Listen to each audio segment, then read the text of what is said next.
Tell me the truth, Holly. Do you know what is scarier than being trapped in the upside down with a demogorgon? That is a very high bar for fear, Derek. But I think I know. Is it picking up the phone and realizing the person on the other side speaks English? Exactly. That moment of pure terror. Your hands get sweaty, your mouth gets dry. And your brain just shuts down. It's like the lights go out in Hawkins. Total darkness. Most people would prefer to fight a monster with a baseball bat than speak English in front of strangers. Because when you fight a monster, you are a hero. But when you speak English and make a mistake, you feel like a fool. But what if I told you that fear is actually a liar? What if that specific fear is the only wall standing between you and fluency? Today, we are not running away. We are not hiding under the bed. Today, we are going to teach you how to stare that monster in the face and say, I am not afraid. We're going to learn how to learn English by being brave.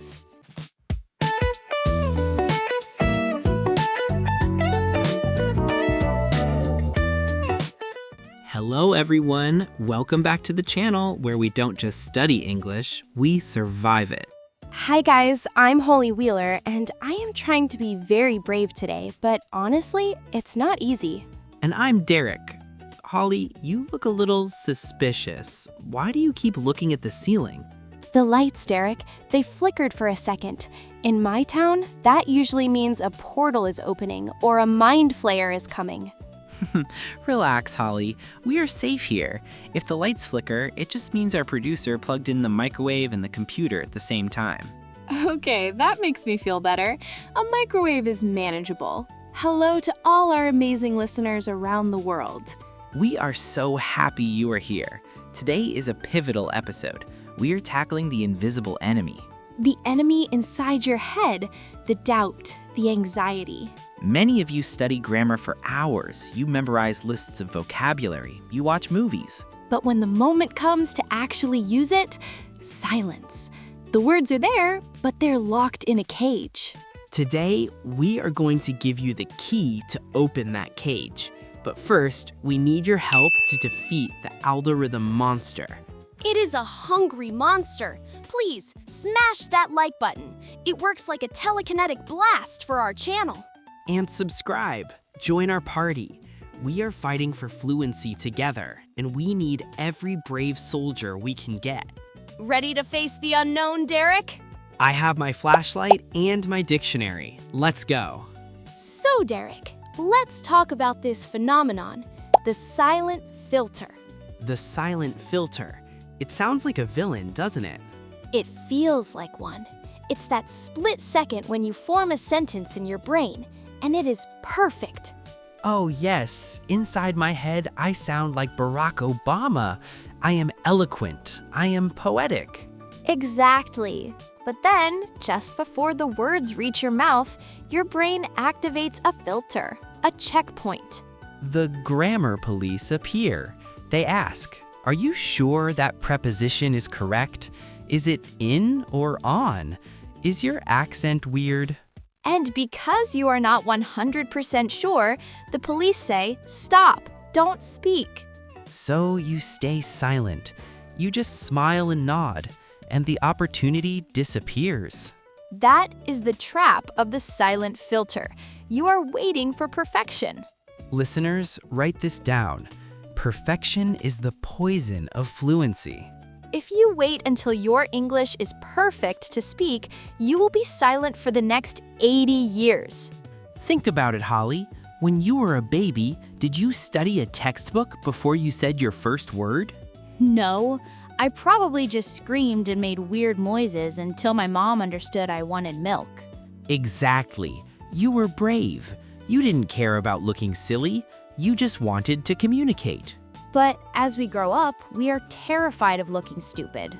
And that brings me to a personal story.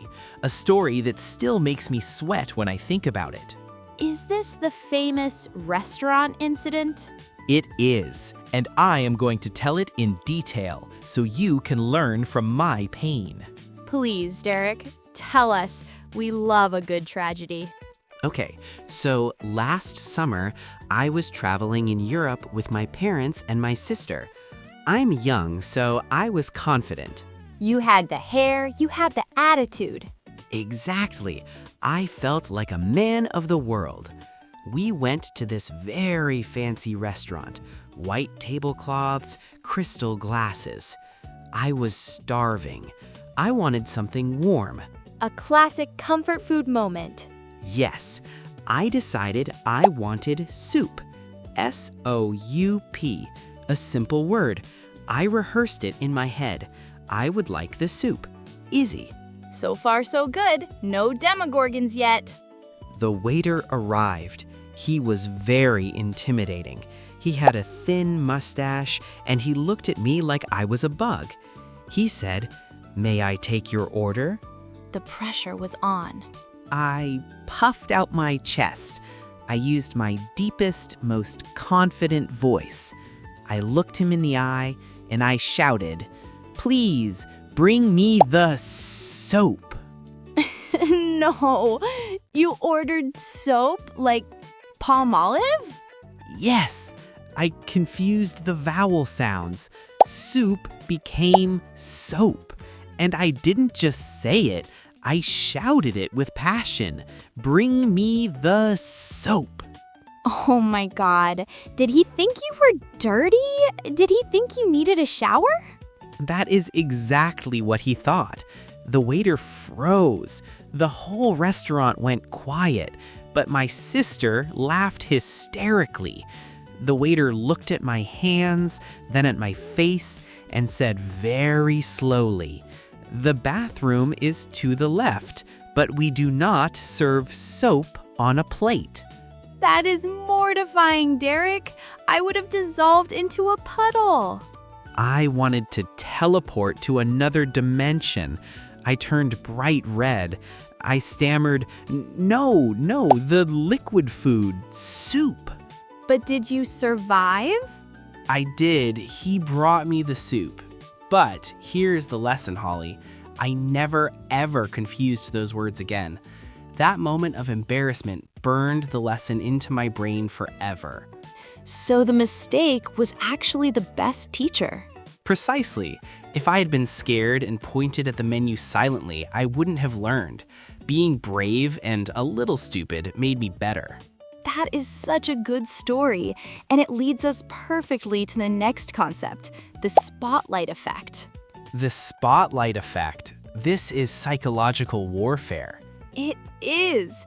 It's the feeling that everyone is watching you. You think you are the main character in a movie, and every person on the street is an audience member judging your performance. Like there is a giant spotlight following you. You think, if I make a grammar mistake, that lady buying apples will laugh at me. But the truth is brutally simple. People do not care. It sounds harsh, but it is liberating.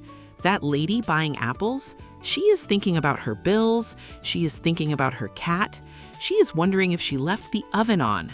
She is not analyzing your conjugation of the verb to be. Exactly. We are all selfish. We focus on ourselves. So, listeners, you are free. You are not on a stage. You are just a person communicating. I actually have a story about this too, about being paranoid and thinking everyone was watching me. Oh, is this from your trip to New York? Yes, and let me tell you, coming from Hawkins to New York City, it was a shock. Set the scene for us, Holly. Was it dark and stormy? It was a regular Tuesday. I was in a hotel elevator, just me and a very tall, very serious man in a black suit. He was wearing sunglasses inside the building. Sunglasses inside? That is definitely suspicious. Right? My Stranger Things brain activated immediately. I thought, he is a government agent or a Russian spy. He is here for me. The paranoia is real.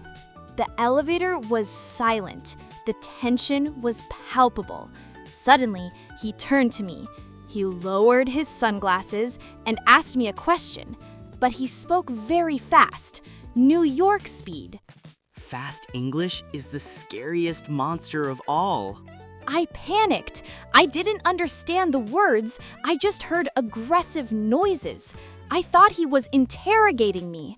I thought he asked, "Where is the girl?" or "Give me the codes." So what did you do? Did you fight him? I got terrified. The elevator stopped, the doors opened, and I screamed, "I don't know where 11 is!" And I ran out of the elevator as fast as I could. You screamed about 11 in a random hotel? Yes, I looked like a crazy person. I ran to my room looking for my mom and locked the door. Holly, let's analyze this. What do you think he actually said?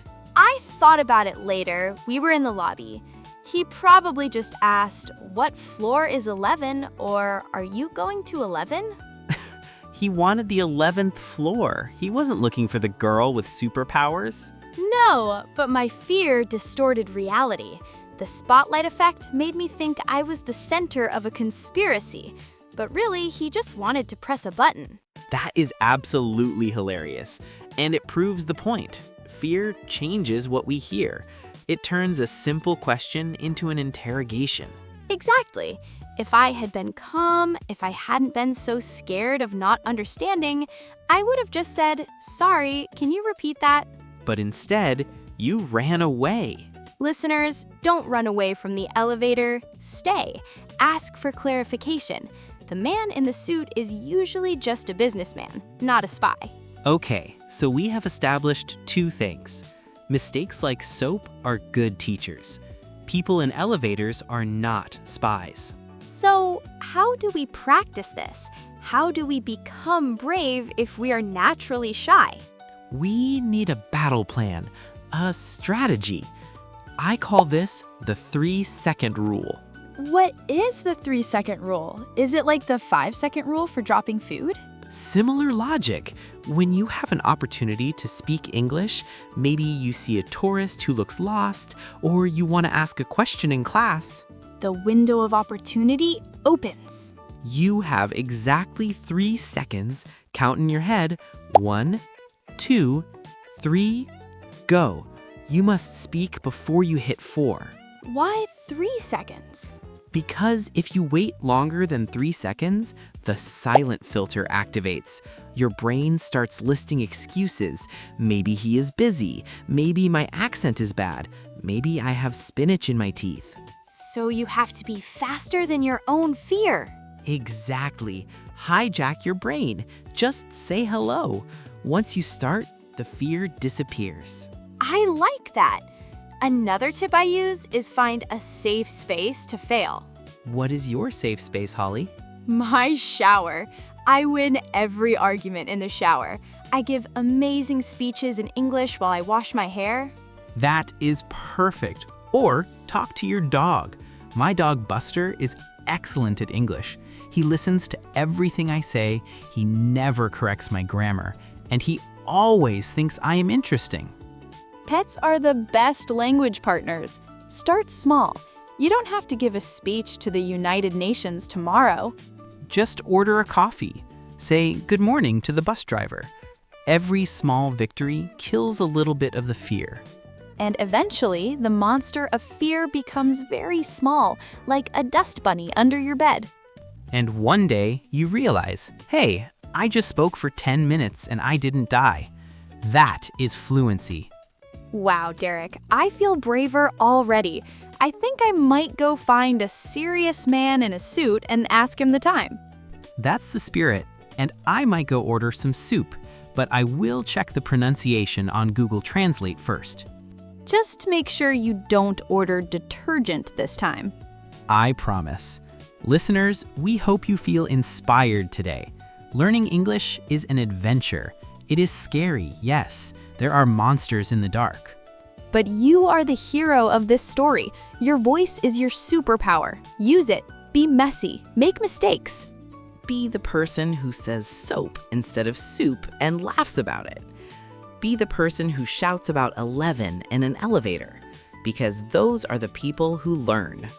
We want to hear from you. We are very curious. Tell us in the comments, what is your biggest fear in English? Are you afraid of pronunciation? Grammar? Or are you afraid of waiters with mustaches? Write it down. Writing your fear makes it smaller. It takes away its power. And please, if this video helped you feel a little braver, give us a like. And share this with a friend who needs a courage boost. Thank you so much for listening today. We are cheering for you from the sidelines. Be brave, be loud, and keep learning.